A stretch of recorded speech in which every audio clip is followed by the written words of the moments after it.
55 anos de 1964. Golpe ou revolução?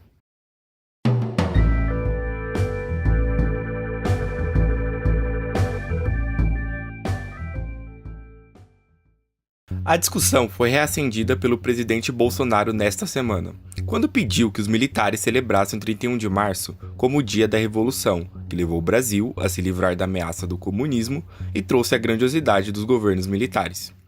Imediatamente, setores de esquerda voltaram-se contra a decisão, pois os mesmos acreditam que tudo isso foi um golpe, que levou o Brasil a 21 anos de ditadura. Muitas narrativas levam ao entendimento da existência da ditadura, como as apresentadas na Comissão da Verdade, onde muitas pessoas, militantes de esquerda ou não, fizeram uma série de depoimentos sobre as torturas que sofreram por forças do governo militar.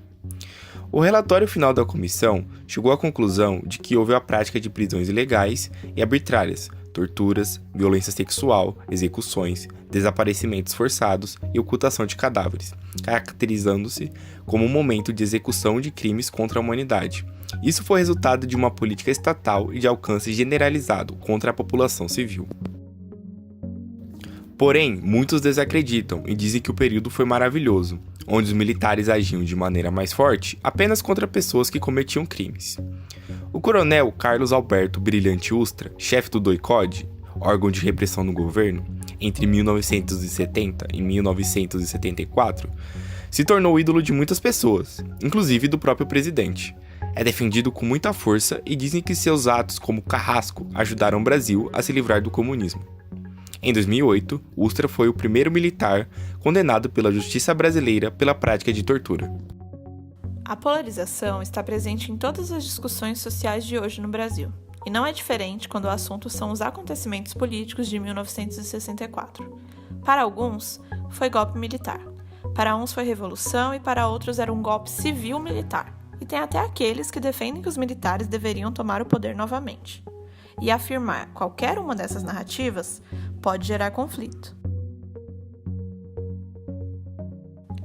Para Jair Bolsonaro, militar da reserva e o atual presidente do país, não houve ditadura nenhuma. Tem que comentar. Em 64, quem caçou João Goulart foi o parlamento brasileiro, com apoio da grande mídia, exceto o jornal Última Hora, da OAB, dos empresários, dos agricultores, das mulheres nas ruas. Ninguém queria o comunismo. Esse pessoal fugiu do Brasil, voltou em 66 para a luta armada. E daí, ao longo disso tudo, alguns inocentes acabaram tendo um fim que não mereciam, no meu entender. O caso Vladimir Herzog, muitos falam que ele praticou o suicídio.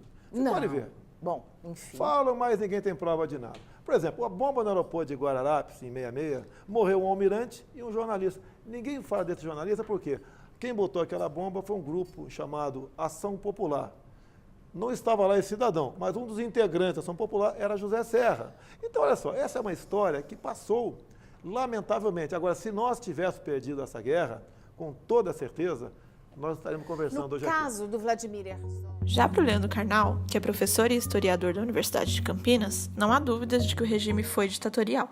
Quando eu vejo alguém defendendo a volta dos militares, eu olho para a idade. Se for um jovem, eu me sinto no dever de explicar o que é o arbítrio, o que é a cassação de direitos como o habeas corpus, o que foi um AI-5, o que é a tortura de mulheres grávidas, o que é o fim da liberdade de imprensa, o que é a barbárie da concentração de renda durante a ditadura militar. E se for uma pessoa de idade, eu atribuo a falta de memória que a idade pode estar provocando na pessoa. Na verdade, não há como defender eticamente, moralmente, num plano mínimo de humanidade, uma intervenção militar. Nossos problemas foram piorados pela ditadura. É muito importante lembrar que não se deve nunca questionar a democracia, deve-se aperfeiçoá-la. Por uma pessoa não estar funcionando o remédio, não se deve executá-la na câmara de gás, mas mudar o remédio, achar algo mais eficaz. É um recado importante para os jovens que viveram sob o regime de direito pós-1985 ou 88, que foi a Constituição.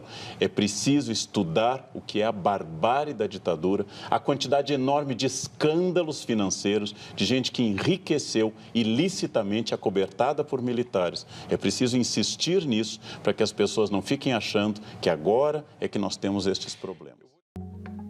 A guerra de narrativas acaba ultrapassando políticos e pensadores e divide a população nas ruas. Olê, olê, olê, olá! Ustra, ustra! Obrigado, Ustra! Graças a ti, o Brasil não virou Cuba!